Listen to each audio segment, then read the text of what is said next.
ютубтан мынандай не көргенмін ғой, гранат в шоколаде деген. Бұрын жасаушы едік қой, клубника, банан в шоколаде деген.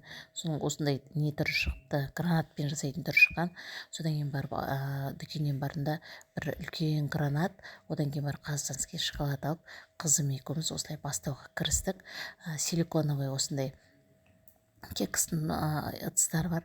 Одан кейін қызыма айттым, әкел мен гранатты өзім нетіп сыртын қабығын өзім ашып берейін, қазір қолыңа пышақ тығып аларсың деп, осылай әдемі қылып оңай жолмен осылай гранатты кесіп бердім қызыма. Ішін ашып қалса, іші әдемі екен. Мен қолымның астынан кішкентай Ариф ана бір дәмін қарап, ұры мысықтарға ұқсап, гранаттың дәмін татып қарап жатыр. Гранаттың дәмі шынымен де күшті екен, дәмі дейтін қып-қызыл, дәмі дейтін тәтті екен. Одан кейін барып аяулым қызым осылай кондитерский қалташаға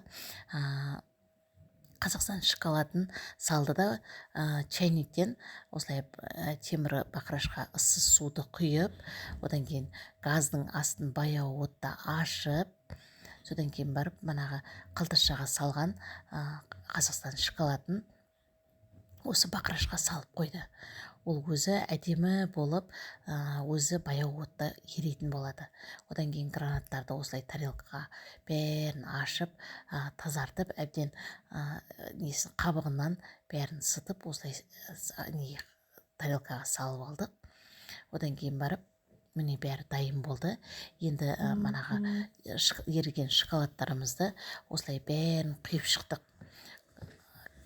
Кекстің ыдыстарына осылай бәрін түгел құйып шықтық.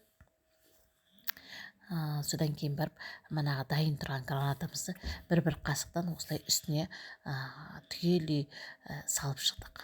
Мына жерде мен 180 градуспен осылай бәрін салып бердім қызыма дайындап.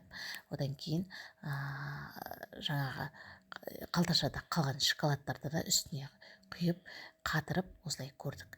Міне осындай болып шықты. Балалар бәрін жеп тауысып қойды.